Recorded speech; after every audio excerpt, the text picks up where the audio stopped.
갈라디아서 5장 22절 23절입니다. 갈라디아서 5장 22절 23절 우리 짧은 구절인데 우리 함께 읽겠습니다. 시작. 오직 성령의 열매는 사랑과 희락과 화평과 오래 참음과 자비와 양선과 충성과 온유와 절제니 이 같은 것을 금지할 법이 없느니라. 아멘.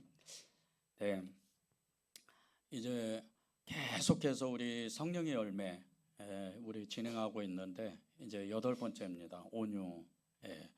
이 온유는 정말 우리가 꼭 성령의 열매를 맺어야 되는 그런 열매입니다. 여러분이 성령의 열매 중에 이 온유의 열매를 가지고 있다면, 그 열매를 맺었다면 여러분은 그 어느 누구하고도 친하지 않을 사람이 없어요.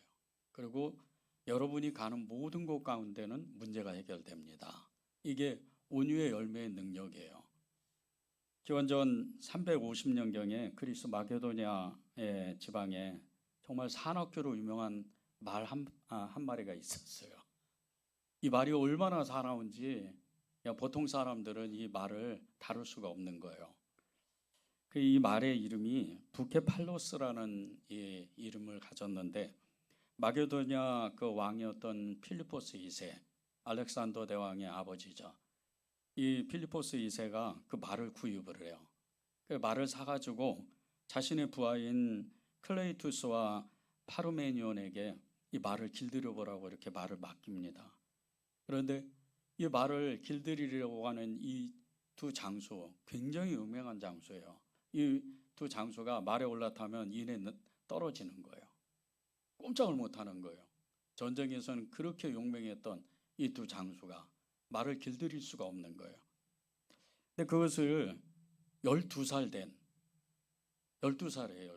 12살 된 이 알렉산더가 이 말을 보고 자기가 길들여 보겠다 그러는 거예요. 그러면서 장담을 합니다. 내가 이 말을 정말 길들이지 못한다면 범선 12척에 해당하는 그 값을 내가 내겠다. 이루 말할 수 없는 돈이죠. 정말 12살짜리가 그 말을 길들이지 못한다고 해서 이 범선 12척이나 되는 그 돈을 내겠다. 그 말을 내겠다. 감당하지 못하잖아요. 근데 이 알렉산더가 단 한 번에 이 말을 길들여요. 이 말을 끌고 그 말을 태양이 정면으로 비치는 쪽으로 이 말을 끌고 갑니다. 그런데 이 말이 너무나 한순간에 온순해지는 거예요. 이 말은 이 부케팔로스라는 이름을 가진 이 말은 이 성질이 하나가 아주 나쁜 성질이 있었는데, 자기 그림자를 보면 길길이 날뛰는 거예요. 그러니까 이 태양이 등지고 있으면 그림자가 보이잖아요. 그러니까 그림자를 보면 막 그냥 미치는 거예요. 그것을 알고 이 알렉산더가 말 고삐를 붙잡고 이 태양을 정면으로 바라보게 한 거예요. 그때부터 이 말이 정말 온순해져 가지고 이 알렉산더의 몸이 돼버려요. 그리고 여러분이 다 아시는 것처럼 이 알렉산더가 이 말을 타고, 부케팔로스의 말을 타고 정복 전쟁을 시작합니다. 이루 말할 수가 없죠. 정말 안 가본 데가 없어요. 그 그리스 지역은 물론이거니와 멀리 이 이집트, 그리고 더 먼 인도까지의 정복 전쟁을 벌이는 거예요. 페르시아를 단 한 번에 점령을 합니다. 그럴 정도로 어마어마한 그 용맹을 떨쳤던 이 알렉산더 대왕이 탄 말이 이 부케팔로스였던 거예요. 얼마나 용맹한지 이 말이 역사적으로 이렇게 남을 정도로 그렇게 유명한 말입니다. 그런데 이 부케팔로스가 평생토록 30년을 가까이 알렉산더 대왕과 함께 전쟁을 벌이다가 히타스페스라는 이 전투에서, 인도 지역이에요. 이 인도 북부 지역에서 이 말이 죽어요. 알렉산더가 이 말에, 자신의 말이 죽은 것을 보고 너무 애통합니다. 애통해하고 이 알렉산더 대왕이 그 말을 기려서 알렉산드리아 부케팔로스라는 도시를 세워요. 그럴 정도로 말을 사랑하는 거예요. 얼마나 이 부케팔로스가 알렉산더의 마음을 알고 그렇게 정말 자기 주인을 모셨는지, 그렇게 길길이 날뛰던, 그렇게 사납던 이 말이 아예 그냥 그 자기 주인을 모시고 자기 주인과 한 몸이 돼서 그렇게 전장을 누비는 놀라운 일들을 만들어내는 거예요. 사람도 아니고 말이 역사에 이름을 남깁니다. 사람도 아닌데 말이 이름을 남기는데, 너무나 사나워서 보통 사람은 길들이기 이 힘든 부케팔로스, 이 진정한 주인이었던 알렉산더가 했던 것은 그 말의 마음을 알아준 거예요. 그 말을 잘 길들인 거죠. 성령의 열매인 이 온유의 열매, 이 온유의 열매가 맺어지려면 우리가 이렇게 누군가에게 길들여줘야 돼요. 그 누군가가 예수님입니다. 예수님께 길들여지지 않는다면, 예수님의 성품이 우리 안에 부어지지 않는다면 우리는 이 부케팔로스보다 훨씬 더 길길이 날뛰고 내 마음대로 내 뜻대로 완고한 사람으로 그렇게 살 수밖에 없습니다. 하나님이 이 성령의 열매, 온유의 열매를 우리가 맺어야 된다고 말씀하시는 것은, 이 성령의 열매가 우리 안에 맺어질 때 정말 놀라운 역사가 일어나는데, 모든 사람, 그 어떠한 사람에 관계없이 좋은 관계를 맺는 그런 사람이 된다는 거예요. 그리고 이 성령의 열매, 온유의 열매는, 이 온유한 사람의 특징은 높은 지위를 가지고 많은 능력을 가지고 있으면서도 불구하고 가장 낮은 사람들, 가장 정말 볼품이 없고 연약한 사람들과 하나가 된다는 거예요. 그게 성경에 나와 있습니다. 민수기 12장 3절입니다. 이 사람 모세는 온유함이 지면의 모든 사람보다 더하더라. 하나님께서 모세를 이 세상의 모든 사람보다, 정말 그 어떠한 사람보다 그 온유한 마음을 가지고 있는 사람이 이 사람이다, 이렇게 아예 탁 말씀을 하셔요. 모세보다 온유한 사람이 누구였을까? 베드로가 그랬을까? 아니면 바울이 그랬을까? 대단한 믿음의 증인들이 그런 온유한 마음을 가지고 있었을까? 우리가 그렇게 사랑하는, 존경하는 이 바울조차도 자신의 동료인 이 베드로를 막 지적하고 그냥 폭언을 일삼고 그렇게 막 베드로를 대적했잖아요. 베드로는 또 누굽니까? 베드로는 성질이 포악해가지고 하나님이 다스리지 않으면 제어가 안 되는 사람이에요. 예수님이 제일 사랑하셨던 이 요한, 야고보 보세요. 특히 요한, 그 별명이 우레의 아들이에요. 우레의 아들. 우레의 아들이라는 건 성질이 포각하다는 뜻이에요. 얼마나 급한지. 그런 사람들이 이 요한 한 사람만 놓고 보더라도요, 예수님께 길들여지니까 너무나 온유한 사람이 되는 거예요. 그가 100세를 넘게 살면서 그가 가는 곳곳마다 특별히 예수님 믿으세요, 뭐 1시간 동안 설교하고 그래서 부흥이 일어나는 게 아니에요. 이 사람이 가는 곳곳마다 엄청난 사랑의 역사가 일어나는 거예요. 그래서 사랑의 사도라 그러는 거예요. 예수님께 길들여지니까 우리가 하나님께 이렇게 길들여져야 돼요. 모세처럼 이렇게 길들여져야 됩니다. 그런데 모세도 처음부터 온유한 사람이 아니었어요. 모세는 처음에는요, 너무나 자기 힘을 믿고 그리고 자기 마음대로 완고한 마음으로 그렇게 민족을 해방하려고 했던, 자기 힘을 가지고 나라를 해방시키려고 했던 그런 사람이에요. 그가 가지고 있는 건 정말 놀라운 지식과 능력, 그리고 세상에 있는 모든 이치를 알고 있었어요. 그것으로 민족을 해방시키려고 했죠. 그런데 하나님이 이 모든 능력, 세상에 있는 모든 능력을 가지고 있던 모세를 쓸 수가 없는 거예요. 왜? 그는 아직 하나님의 사람이 아니기 때문이에요. 그리고 하나님이 하셨던 것은 다른 게 아닙니다. 이 모세를 광야로 몰아가는 거예요. 그리고 미디안 광야에서 40년 동안 훈련을 받게 하시는 거예요. 그런데 그 훈련의 도구가 뭔 줄 아십니까? 양이에요. 양치기로 만드는 거예요. 이 하나님이 모세를 40년 동안 온유하게 만드는 그 도구가 양이었다는 거예요. 이 양은요, 기질이 너무나 이렇게 온순한 반면 자기 고집이 엄청 세요.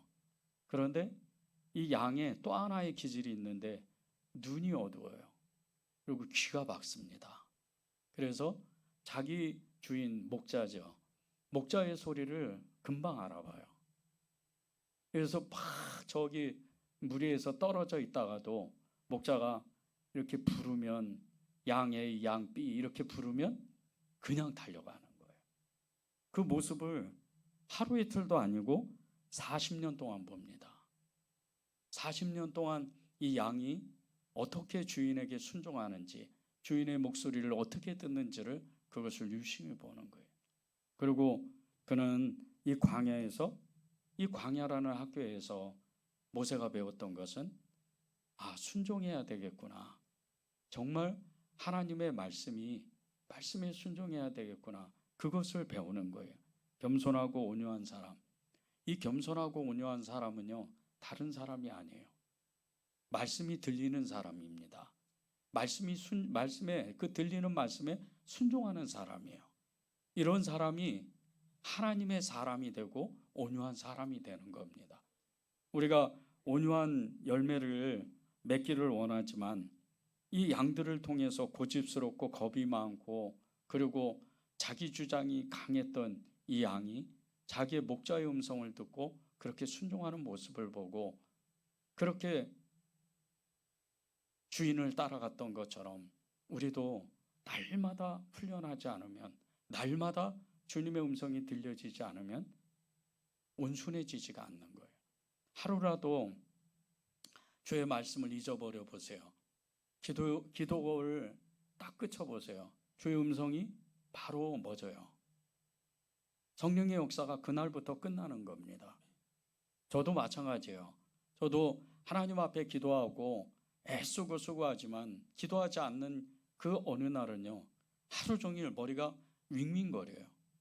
복잡하고 생각이 많고 근심 걱정이 끊임없이 몰려옵니다. 제가 이렇게 정말 많은 문제를 가지고도 하나님 앞에 나아가서 기도하면 그 모든 문제를 뛰어넘게 만드는 거예요. 그리고 그 모든 것 가운데 하나님의 평안함, 하나님의 말할 수 없는 믿음을 가지고 정말 하나님이 하실 거라는 이 믿음의 눈이 그때부터 열리는 거예요. 여러분이 왜 기도하고 왜 하나님의 말씀에 순종해야 되는 이유는 그 말씀이 여러분의 기도 가운데, 여러분의 그 순종 가운데 들려지기 때문이에요. 그 들려지는 순간서부터 하나님 앞에 정말 순종할 수 있고 그리고 여러분의 마음이 부드러워져요. 온유한 사람의 특징은요, 부드러운 사람입니다. 온유하다, 온유한 열매를 맺었다, 성령의 역사가 일어났다, 성령이 불같이 그 안에 들어갔다, 성령의 능력이 있다, 성령의 믿음이 있다, 이런 사람은요, 강한 사람이 아니에요. 온유한 사람입니다. 부드러운 사람이에요. 그런 부드러운 사람은 말도 달라요. 행동도 다릅니다. 자기가 높은 지위를 가지고 있으면서도 불구하고 낮은 사람들에게 더 겸손해져요. 모세가 그랬던 사람이에요. 오늘 모세가 이 세상의 지면에서 가장 온유한 사람이다, 이렇게 하나님이 모세를 부르신 이유는 딱 한 가지였어요. 갑자기 어느 날 이 모세가 구스 여자를 아내로 맞이합니다. 근데 지도자로서는 하지 말아야 되는 행동인 거예요. 왜 그러냐면요, 이스라엘 백성은 단임 민족이에요. 근데 구스 여자는 이방 여자입니다. 또 다른 아내를 얻으려면 이스라엘 안에서 얻어야 돼요. 그런데 구스 여자, 이방 여자를 아내로 맞이하는 거예요. 그것을 본 그의 누나 미리암 그리고 그의 형인 아론이 그것을 책을 잡는 거예요. 지적을 하는 거예요. 네가 잘못됐다.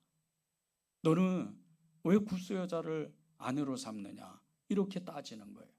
그런데 이렇게 따지는 그 위치를 가만히 보면 알아요. 지금 하나님이 이 모세를 250만 이스라엘 백성을 다스리라고 그들을 인도하라고 지도자로 세워두었어요. 그런데 그 밑에서 하나님의 일을 하는 이 아론과 미리암이 그 지위를 뺏고자 책을 잡는 거예요. 그런데 모세 한마디면 자기 형이랄지라도 누나일지라도 그 자리에서 물러나야 돼요. 근데 그렇게 하질 않아요. 이 모세는요, 하나님께 맡기는 거예요.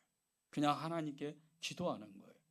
자기가 가지고 있는 큰 능력을 가지고 권력을 가지고 있으면서도 불구하고 자기가 직접 치리 안 해요. 마음이 온유했던 사람, 부드러웠던 이 모세가 했던 것은 하나님께 나아가서 기도하는 거예요. 그리고 하나님이 실제적으로 이 일을 다루시고, 우리가 성경을 읽은 것처럼 이 미리암이 어떻게 되죠?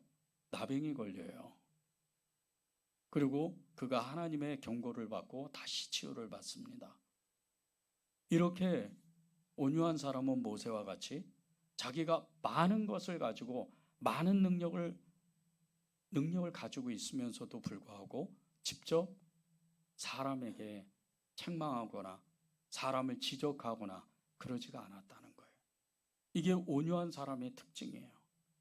온유한 사람은요, 많은 것을 가지고 있지만 많은 것을 가지고 있는데도 불구하고 자기보다 더 약한 사람들, 자기보다 더 가난한 사람들에게 똑같은 주님의 마음을 가지고 그들에게 다가간다는 거예요. 이게 온유예요. 진짜 온유한 사람은요, 그 모습 자체, 그 행동 자체에서 그대로 드러납니다. 사람이 알아요. 이 사람이 진짜 온유한 사람이구나. 아, 이 사람은 진짜 부드러운 사람이구나. 그것을 압니다. 하나님은요, 여러분들에게 이 성령의 9가지 열매를, 사랑의 이 열매에서부터 시작해서 동시에 이 9가지 열매를 맺게 하시는데 어느 것 하나 빠지는 게 없어요. 여러분에게 사랑이 있다면 온유가 있어야 돼요. 여러분에게 정말 그 충성이 있다면 온유가 있어야 되고, 여러분이 오래 참았다면 온유가 있어야 돼요. 여러분 안에 정말 하나님이 말할 수 없는 그 믿음의 은사를 주셨다면 여러분이 온유가 있어야 돼요. 이것은 그냥 따로따로가 아닙니다. 여러분이 다 아시는 것 같이, 성경을 읽으신 것 같이, 성령 열매는 사랑과 희락과 화평과 오래 참음과 자비와 양성과 충성과 온유, 그리고 절제가 있다 그랬어요. 맨 마지막에 이 절제를 하나님이 열매를 붙여주신 이유가 있어요. 이 모든 것 가운데 이 절제의 열매로 인해서 이 사람이 진짜 하나님의 사람이구나, 이 사람이 진짜 예수님의 사람이라는 것을 증거하는 거예요. 여러분이 정말 온유한 사람이 되고 싶다면요, 온유한 마음을 갖고 싶다면, 그 열매를 맺고 싶다면 여러분이 마음이 약해져야 돼요.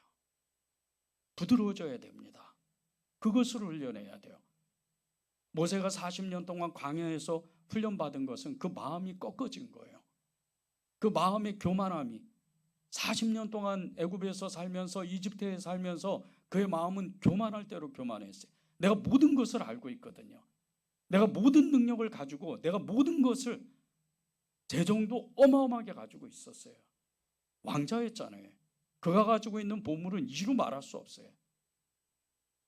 그런데 하나님은 그런 모세를 쓰지 않아요. 완전히 빈털터리로 만듭니다. 완전히 거지로 만들어요. 그리고 미대한 광야로 보내는 거예요. 미대한 광야로 보내서 그가 양의 똥을 치우고 그렇게 40년 동안 훈련을 하게 만드는 거예요.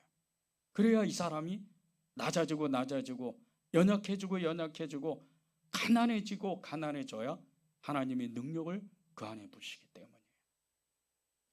여러분이 진짜 온유한 사람이 되고 성령의 사람이 되고 예수 그리스도의 사람이 되고 싶다면 정말 연약해지려고 애를 쓰고 훈련받아야 돼요. 여러분의 마음이 가난해져야 하나님은 여러분을 쓰실 수가 있는 거예요. 심령이 가난한 자는 복이 있다 그랬어요. 저가 하나님을 볼 것이라 그랬어요. 마음이 가난하지 않으면 하나님을 볼 수가 없습니다. 온유하지 않는 사람이 어떻게 하나님을 만납니까? 말이 안 되잖아요. 마음이 온유해야 하나님을 날마다 매 순간마다 만나는 거예요. 하나님 부르면 그분이 내가 여기 있다 이렇게 말씀하시는 거예요. 그분이 우리의 연약한 마음, 온유한 마음 가운데 찾아오시는데 직접 그 가장 연약한 모습으로 우리를 찾아오세요. 예수님이 우리를 어떻게 찾아오세요? 어린 양이 되셔서 가장 연약한 모습으로 십자가에 오르셔서 우리의 마음을 바꾸시려고, 우리를 온유한 사람으로 만드시려고 스스로 그 십자가에 올라가시는 거예요. 그런데 주님을 사랑한다고 우리가 고백하면서 우리가 연약한 것을 싫어하고 그저 능력이 있고 강하고 돈도 많이 벌고 세상에 지식도 충만하고 그런 것을 원한다면 하나님과 관계가 없는 그런 사람이 될 가능성이 많다는 거예요. 하나님의 능력은요, 모든 그 연약한 가운데 가장 지극히 작은 가운데 그곳에서 시작되는 거예요. 그래서 하나님이 가장 어린 양으로, 가장 작은 연약한 양으로 이 땅에 찾아오시는 거예요. 예수님이 하늘의 문을 여셔서 이 땅에 오실 때 정말 재림하시는 그날 그 모습처럼 오신다고 생각을 해보세요. 처음에 이 땅에 살아남을 사람이 한 사람도 없습니다. 우리 죄 때문에 다 죽어야 돼요. 그런데 이제 주님이 어린 양으로 오셔서 우리에게 복음을 알게 하시고 생명을 주시고 하늘로 올라가셔서 이 땅에 다시 오실 때는요, 어린 양의 모습이 아니에요. 왕의 모습으로, 모든 것을 다스리는 그 모습으로 오세요. 그때 우리가 준비하는 것은 가장 작은 마음, 가장 연약한 마음을 준비해야 주님이 우리 이름을 부르시는 거예요. 그때 그 부드러운 마음, 그 온유한 마음을 가지고 주님을 기꺼이 따를 수가 있는 거예요. 우리가 온유한 마음을 우리 스스로가 채워야 되는데 이 우리 스스로는 채울 수가 없어요. 우리는 태어나면서부터 본질적으로 죄인이기 때문입니다. 그 마음을 채울 수가 없어요. 성령의 열매를, 성령의 능력을, 성령의 그 역사를 우리 마음에 담아낼 수가 없어요. 그 방법은 딱 한 가지입니다. 우리가 온유한 사람이 될 수 있는 그 정답은 예수 그리스도, 그분을 붙잡는 거예요. 그분을 온전히 따라야 돼요. 요한복음 10장 27절입니다. 내 양은 내 음성을 들으며 나는 그들을 알며 그들은 나를 따르느니라. 내 양은 내 음성을 듣는데요. 주님이 주님의 말씀을 하실 때 우리가 들을 수 있다는 거예요. 무슨 말씀을 듣죠? 잘 살아라, 복되라, 그런 말씀을 듣나요? 아니요. 사랑해라, 겸손해라, 인내해라, 기다려라, 그런 말씀을 듣는 거예요. 그런 말씀을 들을 때 우리는 사랑하고 인내하고 기다리고 그리고 모든 사람과 더불어 화평한 그런 사람의 삶을 사는 거예요. 이게 주의 말씀이에요. 사랑하라는 말씀을 우리가 들었을 때 그 어느 누구나 사랑한다고 그렇게 고백을 하는데 우리 삶이 왜 누구는 사랑하고 누구는 사랑하지 않고 그 삶이 왜 그렇게 전혀 다른 삶을 사는 줄 아세요? 성령의 열매가 우리 안에 맺어지지 않으니까, 주의 음성이 우리에게 들려지지 않으니까, 듣는 것처럼 우리가 생각하기 때문에 듣는 게 아니에요. 내 양은 내 음성을 듣는다 그랬어요. 내 양은 내 음성을 듣는다. 이 말씀은요, 우리 모든 그리스도인들에게 해당되는 거예요. 누구나 들을 수 있는 거예요. 그런데 이 하나님의 말씀을 들었을 때 순종하지 않으면 그 다음에는 들을 수가 없어요. 내 양은 내 음성을 듣는다. 한 번 듣는 게 아닙니다. 매 순간 평생토록 우리가 그 말씀을 들어야 돼요. 그렇지 않으면 우리는 그 말씀을 듣고 순종할 수가 없어요. 예배를 열심히 드리십시오. 생명을 걸고 드려야 돼요. 기도할 때 목숨을 걸고 기도해야 돼요. 헌신할 때 여러분이 주님 앞에 하듯이, 주님 그 앞에 하듯이 헌신해야 돼요. 그래야 들을 수가 있는 거예요. 그래야 하나님의 음성이 내 안에 들리는 거예요. 여러분이 예배를 소홀히 여기지 마십시오. 지금은 예배가 너무 약해졌어요. 지금은 예배가 그저 그냥 한 시간 드리는, 일주일에 한 번 드리는 예배처럼 생각해. 절대 그게 아닙니다. 이 한 번의 예배로 우리의 인생이 걸려 있어요. 이 한 번의 예배로 우리의 마음이 바뀌어요. 이 한 번의 예배로 우리의 믿음이 바뀌어요. 한 번의 예배로 성령의 역사가 우리 안에 들어오는 거예요. 여러분이 진정으로 예배를 드린다면 주님의 음성이 들려요. 여러분이 진정으로 기도한다면 주님의 음성이 들립니다. 그 주님의 음성은, 하나님의 그 말씀은 언제나 동일해요. 마음을 다하고 뜻을 다하고 성품을 다하고 주 너의 하나님을 사랑하라. 그리고 내 몸을 사랑하는 것 같이 내 이웃을 사랑하라. 하나님 사랑하면 나 자신을 사랑하고 이웃을 예수님과 같이 사랑하는 사람이 되는 거예요. 이게 예배고 기도고 헌신이에요. 여러분의 헌신이 누구를 위해서 헌신하는 게 아니에요. 하나님을 위해서 하는 헌신입니다. 하나님을 위해서 헌신하지 않으니까 내 마음이 부드럽지가 않는 거예요.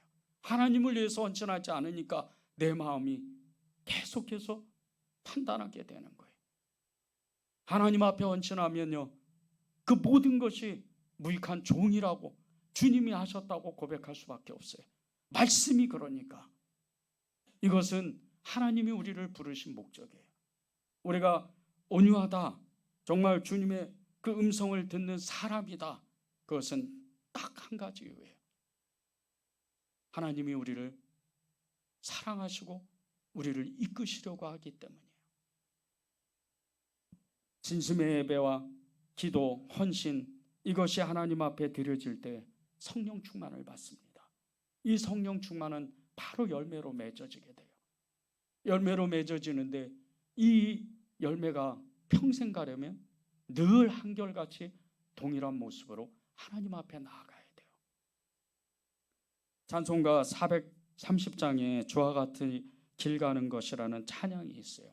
이 찬양이 19세기 후반에 만든 찬송가인데 예수님과 동행하는 기쁨과 순종을 노래하는 곡입니다.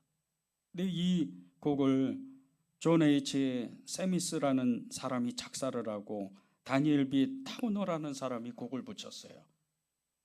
그 곡을 만들 때 잠언 3장 5절에서 6절, 마태복음 11장 28절, 30절의 성경 구절에서 영감을 받고 이 곡을 만들었습니다. 근데 잠언 3장에는 자신의 명철을 의지하지 말고 범사에 하나님을 인정하며 인생의 여정에 대해서 하나님이 가르치신다고 믿어야 되는 그런 말씀이 나와요. 마태복음 11장에는 인생의 수고하고 무거운 짐을 주님께 내려놓고 주님께 배워야 된다고 그런 말씀이 나옵니다. 늘 하나님 앞에 나가서 그분의 말씀을 배워야 된다는 거예요. 그래야 주님과 함께 그 아름다운 믿음의 길을 갈 수 있다는 거예요. 하루가 아니고 날마다 그렇게 하나님 앞에 갈 수 있다는 거죠.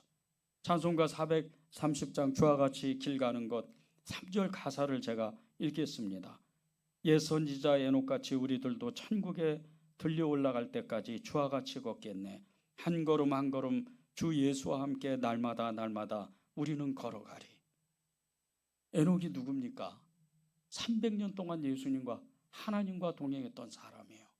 그는 날마다 기도했고 날마다 예배드렸고 날마다 헌신했던 사람이에요. 그의 예배, 기도, 헌신은요, 주님 앞에 너무나 겸손한 마음, 그리고 그 부드러운 마음으로 끝까지 믿음을 지켰어요. 그래서 그가 하나님께 들림을 받은 거예요. 하나님이 저와 여러분에게 온유한 그 성령의 열매를 맺어라, 그렇게 말씀하시는 것은 하나님과 동행할 때, 하나님과 함께할 때 여러분의 이 예배가요, 진정한 예배가 되면 여러분의 마음이 뜨거워져요. 여러분의 귀가 열립니다. 목사가 말하는 게 아니에요.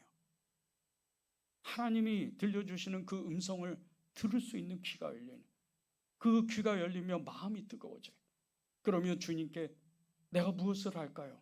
순종할 수 있는 마음이 생기는 거예요. 이게 예배예요.